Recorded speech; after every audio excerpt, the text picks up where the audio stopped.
This is the informational meeting for the request for qualifications for consulting services for the Pedro Point Headlands Coastal Trail design and plans.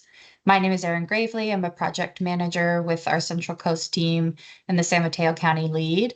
And I sort of specialize in our Pedro Point Headlands projects. And with me today is my colleague, Tim. I'll let him introduce himself. Hello, I'm Tim Duff in the Central Coast region and manage our statewide coastal trail program. Thank you everyone for attending. The purpose of this meeting is to review some information about the RFQ for consultant firms intending to bid on the project. There will also be time for questions at the end. If you have questions or comments on the Pedro Point Headlands Coastal Trail in general, this meeting is not for that, but you can go ahead and email me separately on that, and I'll put my email in the chat.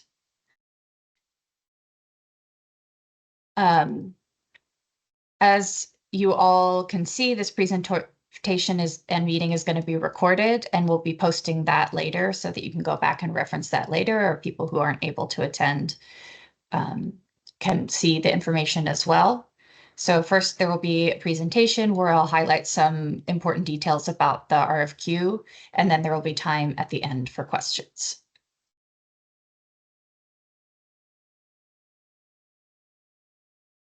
So Pedro Point Headlands is a prominent rock headland located at the southern edge of the city of Pacifica in coastal San Mateo County, 15 miles south of San Francisco.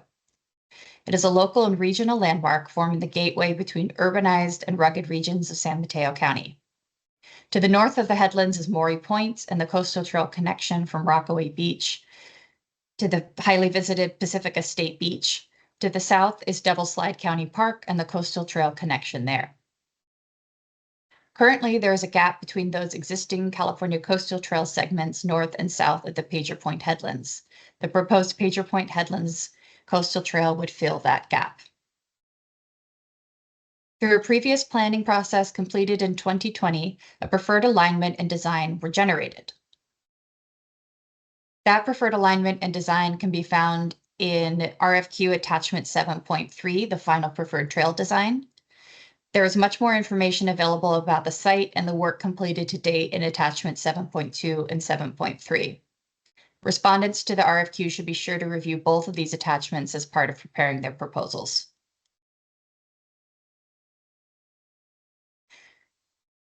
This project builds on the work of the previous project, described here as Phase 1. This RFQ covers the next phase of detailed planning, building on the preferred trail design in Attachment 7.3, and this phase is here referred to as Phase 2.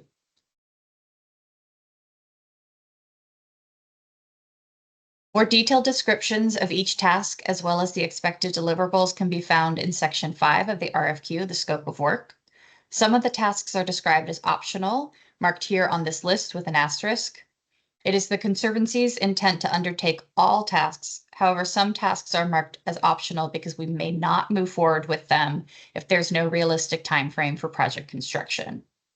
However, we are currently working and will continue to work to ensure the trail can be built in a timely manner. And as it is our intent to move forward with all tasks, please still be sure to include these tasks marked as optional in your proposal and cost estimate. This project will also feature a project advisory team comprised of local and regional stakeholders. The project advisory team will provide input on various aspects of the project, especially in reviewing and providing feedback on deliverables and at major project milestones. The consultant will be responsible for scheduling and leading meetings with the project advisory team. Task 5.1.2 describes in more detail the specific responsibilities and tasks associated with the project advisory team. Next, I'll go over some information about our contracting process. So first, I'd like to call attention to Section 3.3 of the RFQ. As a state agency, we comply with the state's Small Business and Disabled Veteran Business Enterprise, or SBDVBE, Participation Goal Program. We have two participation goals: at least 25% participation by a certified small business, and at least 3% participation by a disabled veteran business enterprise. This requirement can be fulfilled by either you as the primary contractor or your subcontractors. A firm that is both SB and DVBE counts towards both requirements. You'll include your SB DVBE participation in your RFQ proposal using this table. You can find this template on page 11 of the RFQ. Preference will be given to respondents who exceed the minimum participation requirements. In other words, have greater than 25% small business participation and or more than 3% DVBE participation. If your firm is not already certified under SB and DVBE, it's possible your firm would qualify, but must be certified prior to submitting your proposal in order to receive preference in the scoring process. There is a website linked in section 3.3 of the RFQ where you can get more information about certification. Alternately, you can meet the requirements by subcontracting to qualifying firms. You can search for qualifying firms using Cal eProcure.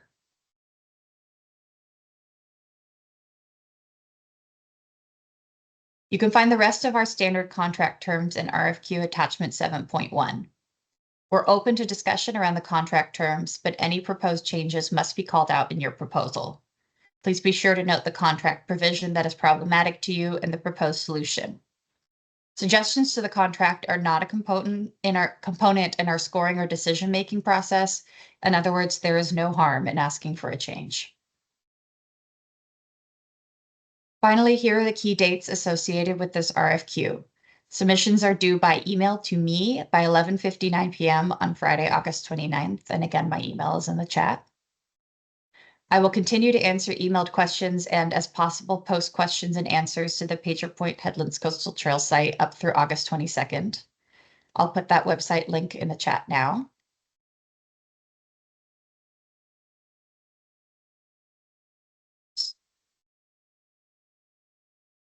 There we go.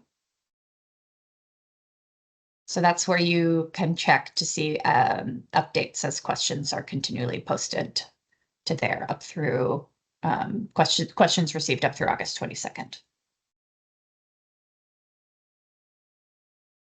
Okay, that concludes the presentation part of the meeting, and I will now open it up to questions.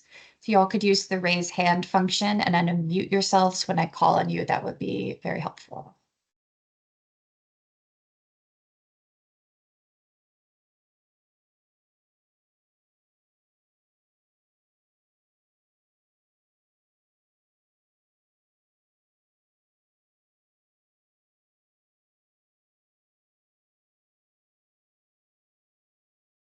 Oh, Sarah, yeah, please go ahead. You are, oh, there you go. Okay. Hi, I'm Sarah Pilo with Albion Environmental. I was wondering about the tribal consultation and how that was separate connected to AB 52 consultation, and if who was going to be conducting the formal AB 52 consultation, or is that something you'd like to see in the proposal underneath the environmental services, or are you connecting that to this tribal consultation task? I was just kind of wondering where that would go. Yeah, so the AB 52 process, I would include that in your response to the task on environmental surveying and the CEQA process. That's the kind of bare minimum, and we at the Conservancy do like to do more active tribal consultation and much earlier in the process. And so we also have tribal consultation as part of task 2, which is the public outreach. As part of these efforts, we have previously had conversations with a couple local tribes, and we know that they're interested in this project and in this area in general. And so we would like to see proposals and details on how you will also approach the tribal engagement piece as similar to the public outreach piece, that we want their input as we move through this design process. Thank you.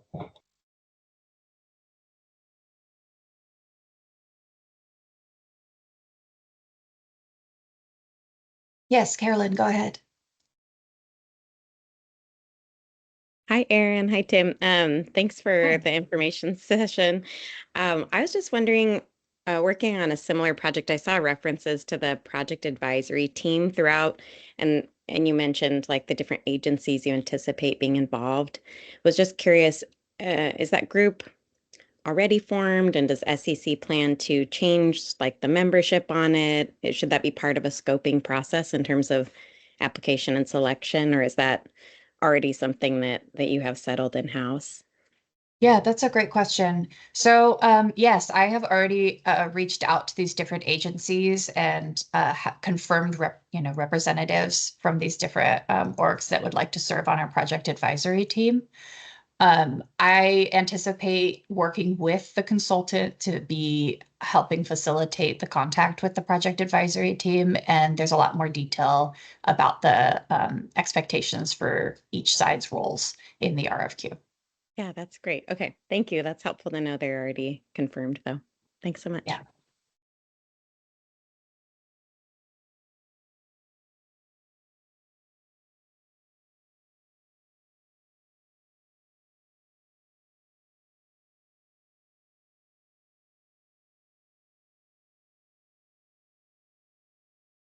I do know there were also there was a spot on the registration where people could indicate if they wanted a particular topic covered as part of this webinar. And so I'm happy to read out those questions and answers if we're still waiting on people to assemble their own questions.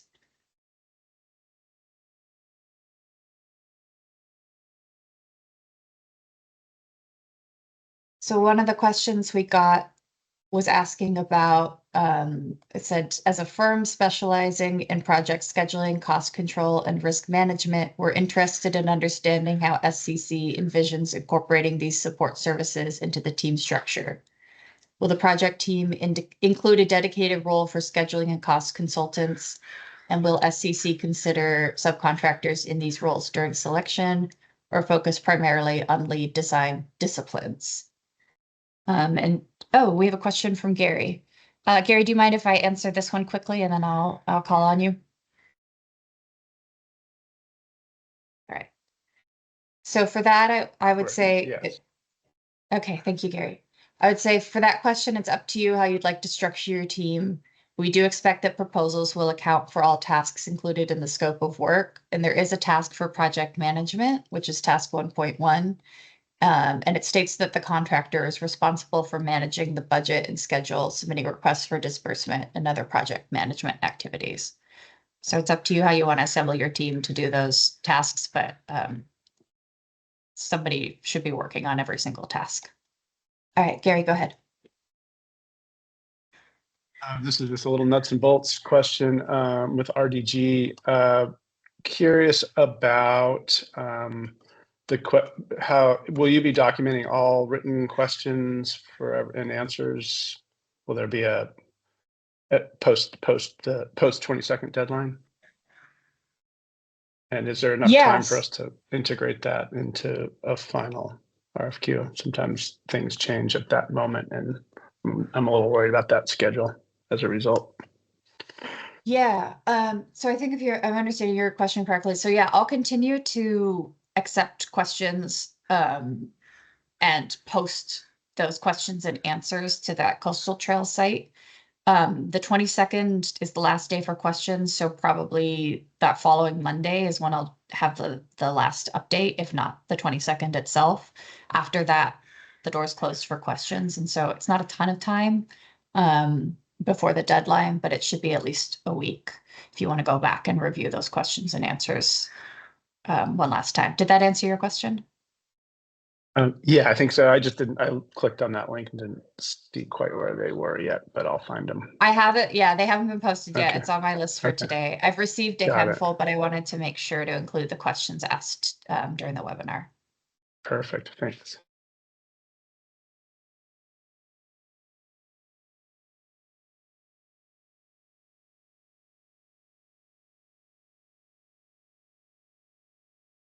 Yes, Tyler. Hey, good morning, Aaron. Nice to see you. Just a quick question. Tyler Potter with Denise Duffy and Associates. I recognize that the permitting and environmental tasks are optional for purposes of this RFQ. Is it correct to assume that the city of Pacifica would ultimately be the lead agency for purposes of CEQA? That's a great question. Tim, do you have any idea on how we would handle that, or if we would be the Yeah, lead agency? Yeah, that's a good question. The Coastal Conservancy is one owner of the property. Aaron, is the city also an owner of property in the project area, or is it just us? No, it's both. Yeah. It's both. Okay, so yeah, so you have two public agency landowners. Yeah, I think we'll get back to you on that. We'll talk to our attorney, but I think that the City of Pacifica would be the lead for the CEQA review process. But we'll confirm that once we convene with our project attorney. Great, appreciate it. Thanks, Tim. Yep. Thanks, Aaron. Yep, sure.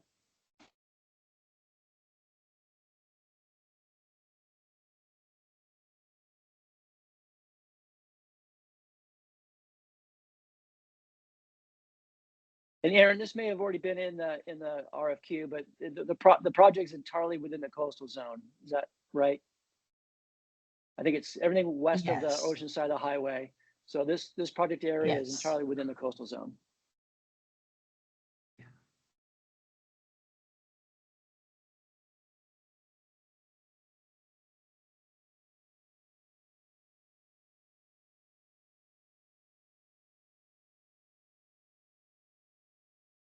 So one of the other questions that was submitted prior to this event was asking about past outreach activities, what worked, future outreach activities, and what is needed.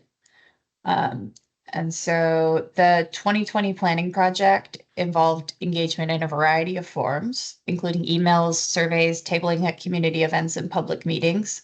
The previous contractor also prepared a website that served as a hub for communications about the project. Task 2 in the RFQ details our expectations around outreach for this planning project. Additionally, as a supplement to the 2020 report, which is attachment 7.3, there was a separate community, public, and stakeholder engagement summary report that I can provide upon request.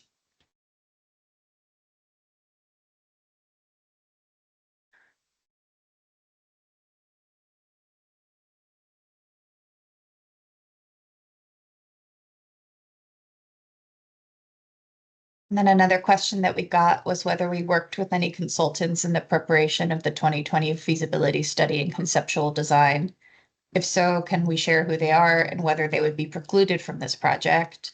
So yes, that attachment 7.3 to the RFQ lists the names of the team members who were involved in that previous 2020 project.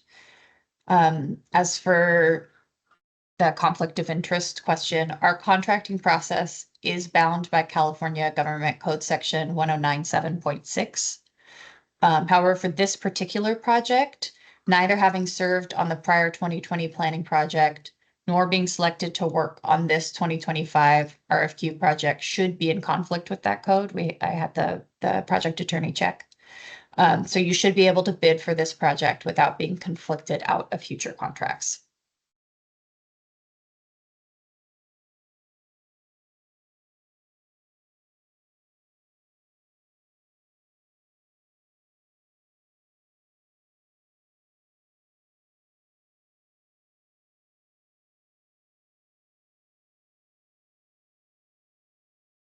I only have two more. There were two more questions from the registration list.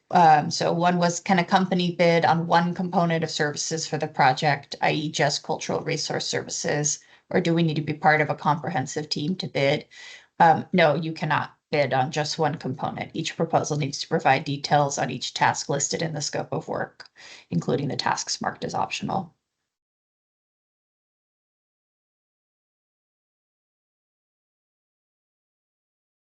And then finally, asking for existing documentation regarding CEQA and NEPA, and if this plan is part of a current LCP. At this time, the only existing information around CEQA, and I don't even think NEPA was explored last time around, is what is covered in attachment 7.2 and 7.3. The prior consultant did anticipate that the CEQA document would likely be a mitigated negative declaration. And I don't know if the trail is part of the the local coastal plan. Tim, do you happen to know that, or is that another one we need to look into? There may be some guiding policies in the LCP that identify this project area as suitable for public access development. Yeah, the consultant team should just look into those LCP policies. There was a recent update to the land use plan certified by the Coastal Commission. So make sure you're looking at both at the latest update, as well as there may be some pre-existing policies that weren't covered by the update.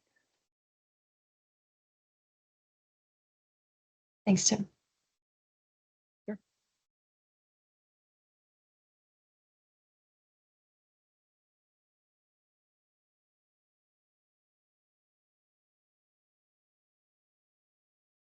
And that's all I had from the prior questions. So of course we're welcome to, or we're happy to stick around and answer questions, but I would say if you don't have any more questions and you're all set, if you want to drop off the meeting, you're more than welcome to.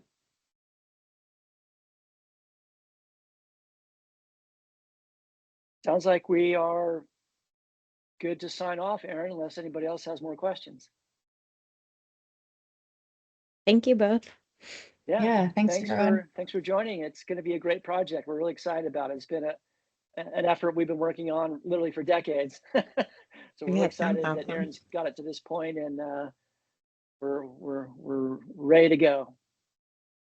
Yeah, it's a great project. Good to see you both. Good to see you, Carolyn. Bye. And again, we'll be posting this recording and questions and answers to the Coastal Trail site. So keep an eye out for that. And we look forward to your proposals. Thanks for your interest.